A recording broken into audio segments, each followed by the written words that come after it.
जब म्यूजिक कर रही थी और जी, आपने जो पहला सॉन्ग किया और वो तो बड़ा जबरदस्त डेब्यू था आपका और बहुत जी, बड़ी लॉन्च हुई आपकी जी, और फिर आपके इवेंट स्टार्ट हो गए। जी। तो गाना इस तरह का नहीं था आपका कि आपने स्विच इतनी जल्दी आपने कर लिया। इसके पीछे रीज़न क्या थी? कोई वजह क्या थी? क्योंकि आप नज़र आना शुरू हो गई थी, मीडिया के हर कॉन्सर्ट में आप होती थी, दूसरे शोज़ में आप होती थी, तो फिर गाना अगर साथ भी रहता तो क्या हर्ज था? रीज़न ये थी कि बस मुझे एक शिकायत है अपने ही लोगों से मैं करो। क्योंकि मैंने इन्हीं के साथ मेरा उठना-बैठना है। मैं नाम किसी का भी नहीं लूँगी। जैसे एक स्टूडियो है, वहाँ पे वो कह रहे हैं जी मैं 1 लाख रुपए चार्ज करूँगा एक गाने के। कोई मसला नहीं, हम आपको पे कर रहे हैं। प्रोजेक्ट आपको टाइम पे नहीं मिल रहा, आ जाएँ, वोकल दे दें, प्रैक्टिस कर लें। आज प्रैक्टिस डे है, परसों वोकल होगा, आज हमने मिक्स मास्टरिंग करनी है। ये करते-करते चीज़ें लटक रही थीं। मुझे मेरे टाइम पे प्रोजेक्ट नहीं मिल रहे थे। बैक टू बैक मैं पैसे दिए जा रही थी। मतलब तकरीबन 20-30 लाख रुपीज़ मैंने ज़ाया किया है, ऑडियोज़ पे ना। तो मुझे उस तरह से फीडबैक नहीं आ रहा तो था। आपको जल्दी क्या थी? तब तो आपकी 17-18 साल की थी। लेकिन एक शौक तो जल्दी होता किस है चीज़ ना, की एक थी? शौक होता है कि मैंने एक एक चीज़ पे पैसे लगाए हैं, वो मुझे मिल नहीं रही, मैं उसका वीडियो करना चाह इधर रही तो हूँ। सिंगरें 50 साल की होती हैं, तो वो समझती हैं कि हम अब सिंगर बनेंगे। नहीं, नहीं, मैं ये नहीं समझ रही थी कि मैं सिंगर बन गई हूँ, लेकिन ये था कि मैंने एक प्रोजेक्ट कर लिया है। अब वो जी मुझे जो आगे से म्यूज़िक डायरेक्टर है, वो मुझे टाल रहा है। आज मिक्स मास्टरिंग हो रही है, आपको गाना कल मिलेगा, परसों मिलेगा, 2 महीने बाद पूछें तो अभी वो मिक्स मास्टरिंग पे ही है। सब्र नहीं है आपके अंदर ना। सब्र नहीं है। आर्टिस्ट के अंदर सब्र ही तो होता है और खास तौर पे जो सिंगर है ना, मौसीकी इस तरह की फील्ड है, ये साबरों की फील्ड है। सब्र मेरे में अभी भी नहीं है, हाँ, पेशेंस नहीं है मेरे में। मैं कहती हूँ बस फटाफट हो जाए, टाइम। रैपिडली हर चीज़ हो जाए। असल में आप यूज्ड टू थी कि कमिटमेंट जो है ना, वो टाइम पे फुलफिल होनी चाहिए, जो जी, वादा किया है वो पूरा होना जी। चाहिए और ये बात आपको आपकी मामा की तरफ से आई, कि उन्होंने जो कमिटमेंट करनी है ना, वो तो पूरी उसके बाद करनी मैं है। अपने आप की भी नहीं उन्होंने सुनता। पूरी करनी है। हाँ, हाँ, तो फिर ज अगला बंदा नहीं कर रहा होता तो फिर गुस्सा भी आता। जी, तो आपने गुस्से में गाना छोड़ दिया। बस कुछ यही रीज़न थे देखिए ना मैं पैसे भी लगा रही हूँ और मुझे मेरा प्रोजेक्ट टाइम पे नहीं मिल रहा। और यहाँ पे बहुत एक लंबी रेस थी, हमारे पास म्यूज़िक कंपनीज़ नहीं है। अभी 1-2 बनी हैं, उनके साथ तो ख़ैर मेरा कोई कॉन्ट्रैक्ट वग़ैरह नहीं है, तो हमारे पास उस तरह से लेबल्स नहीं हैं। अब क्रॉस द बॉर्डर उनके पास रैकेट लेबल्स कितने हैं, वो एक आर्टिस्ट पकड़ते हैं, उस पे अच्छे खासे पैसे लगाते हैं, उसको ग्रूम करते हैं, उसको लॉन्च करते हैं, तो यहाँ से हम थोड़ी मार खाते हैं।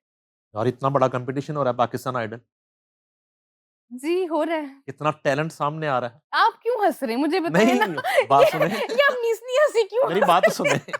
इधर देखो, अब जी, ये है कि इससे बदकिस्मती ये है कि ये एक इवेंट हुआ है, जी। इस पे पूरे मुल्क से टैलेंट बताया जाएगा, अच्छा दिखाया जाएगा हमने तो नहीं और देखा। उसके बाद पता ही नहीं चलेगा वो टैलेंट कहाँ चला गया नहीं, नहीं, भाई। हमने तो ना कोई ऑडिशन देखा, हाँ, ना हमें पता है, बस रील्स ही आ रही हैं। कहाँ पे लोग इकट्ठे हुए, क्या हुआ, ऑफ द कैमरा ही हुआ है, हमें तो नहीं पता।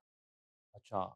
देखिए, अब अलहमरा में अगर ऑडिशन हुआ है, तो हम लोग तो मीडिया से हैं ना, पता होता है। अब जैसे मैंने पॉडकास्ट स्टार्ट किया है, आप पुराने दोस्त हैं, आपको पता चला और काफ़ी सब लोगों को पता है कि अरिश्मा ऐसे पॉडकास्ट कर रही है।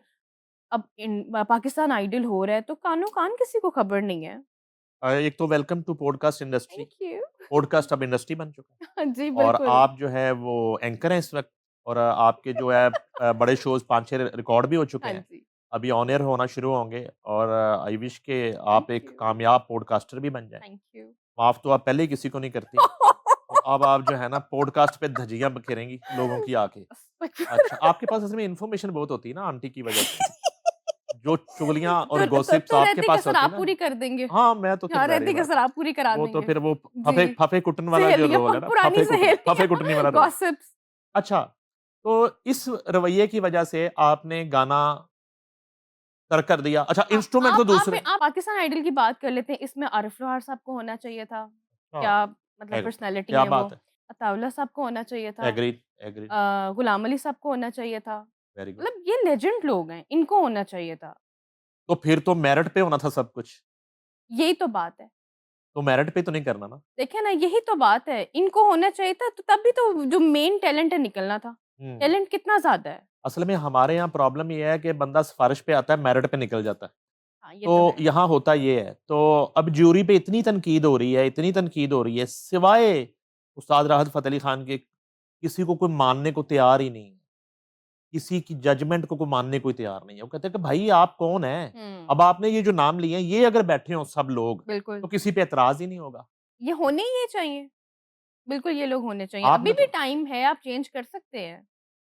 पता नहीं अब ऑलमोस्ट रिकॉर्डिंग है वो कंप्लीट ही ना कर बैठे हो। कोई बात नहीं, इतना बड़ा स्पॉन्सर है, स्पॉन्सर को कोई फ़र्क नहीं पड़ता, नाम कितने बड़े हैं, ये होना चाहिए।